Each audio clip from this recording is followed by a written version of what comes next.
औज़ुबिल्लाहिमिनश्शैतानिर्रजीम बिस्मिल्लाहिर्रहमानिर्रहीम। आज मैं आगे सूरतुल अलहक़ के तर्जुमे और तफसीर के बारे में आगाही दूंगी। इसमें कुल 52 आयतें हैं और ये मक्किया सूरत है। पहले 1 से 32 आयत का तर्जुमे की तफसीर से आगाही दी थी। अब 33 आयत से 52 आयत तक की तफसीर के बारे में जानेंगे। तर्जुमा है, बेशक वो अज़मत वाले अल्लाह पर ईमान न लाता था और मिस्किन को खाना देने की रग़बत न देता, तो आज यहाँ उसका कोई दोस्त नहीं और न कुछ खाने को मगर दोस्तियों का पीप, उसे न खाएंगे मगर खताकार। तो मुझे कसम इन चीज़ों की जिन्हें तुम देखते हो और जिन्हें तुम नहीं देखते। बेशक ये कुरान एक करम वाले रसूल से बातें हैं और वो किसी शायर की बात नहीं। ना कम यकीन रखते हो और ना किसी काहिन की बात ना कम ध्यान करते हो। उसने उतारा है जो सारे जहाँ का रब है, और अगर वो हम पर एक बात भी बनाकर कहते जरूर हम उनसे बकुव्वत बदला लेते, फिर हम उनकी रग दिल काट देते, फिर तुम में कोई इनका बचाने वाला ना होता। और बेशक ये कुरान डर वालों का नसीहत है और जरूर हम जानते हैं कि तुम में कुछ झुटलाने वाले हैं, और बेशक वो काफिरों पर हसरत है और बेशक वो यकीनी हक है। तो ए महबूब, तुम अपने रब की पाकी बोलो।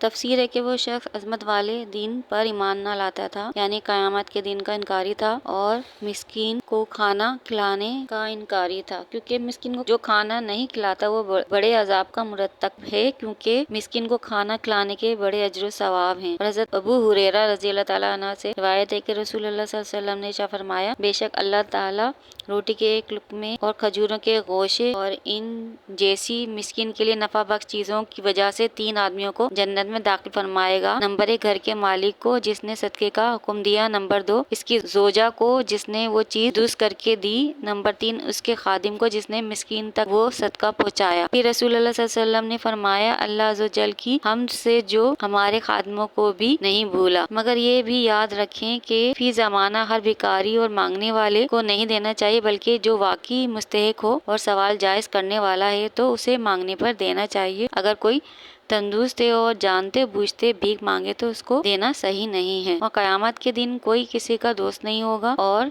जहन्नमियों के पीप के बारे में हज़रत अबू सईद खदरी रज़ियल्लाहु ताला अन्हु से रिवायत है कि नबी करीम सल्लल्लाहु अलैहि वसल्लम ने इरशाद फरमाया कि अगर जहन्नमियों के पीप का एक डोल भी दुनिया में उंडेल दिया जाए तो वो पूरी दुनिया को बदबूदार कर देगा। और अल्लाह ताला ने कई ऐसी मखलूकात बनाई हैं जिन्हें हम देख नहीं पाते, यानी वो मखलूकात जो 7 आसमानों पर मौजूद हैं, जो हमसे पोशीदा हैं। और कुरान में जो कुछ दर्ज है वो तमाम की तमाम सच हैं, और ये कुरान एक करम वाले रसूल सल्लल्लाहु अलैहि वसल्लम से वो बातें हैं जो अल्लाह ने बयान फरमाई हैं। ये किसी शायर की बात नहीं है, और सारा कुरान बना लेना तो दूर की बात, बिलफर्ज मेरे हबीब सल्लल्लाहु अलैहि वसल्लम की कोई एक बात भी खुद से बनाकर हमारे ऊपर लगा देते जो हमने ना फरमाई होती, वो बात कहने की इजाजत ना दी होती, तो जरूर हम उनसे कुव्वत और कुदरत के साथ बदला लेते, फिर उनके दिल की रग काट देते, तो जिसके काटते ही मौत वाक़या हो जाती है। और ये कुरान काफिरों पर हसरत का सबब भी होगा। जब वो क़यामत के रोज कुरान पर ईमान लाने वालों का सवाब देखेंगे और इनकार करने वालों और झुटलाने वालों का अजाब देखेंगे, तो अपने ईमान न लाने पर अफसोस करेंगे और हसरत और नदामत में गिरफ्तार होंगे। इसलिए इरशाद फरमाया कि महबूब सल्लल्लाहु अलैहि वसल्लम, तुम अपने रब की नाम के अजमत की पाकी बोलो, और जो काम नुक्स व ऐब से पाक है और उसका शुक्र बजा लाओ, जलीलुल कदर है। तो हमें और आपको अल्लाह ताला बुराई से बचा कर रखे और नेक कामों की तौफीक अता फरमाए। अब मैं आपसे ज्यादा चाहूंगी मेरी वीडियो लाइक करें और शेयर करके मुझे शुक्रिया का मौका दें, और सब्सक्राइब लाजमी करें ताकि आइंदा वीडियो जल्द आप तक पहुंच सके। मुझे अपनी दुआ में याद रखें। अल्लाह निगहबान।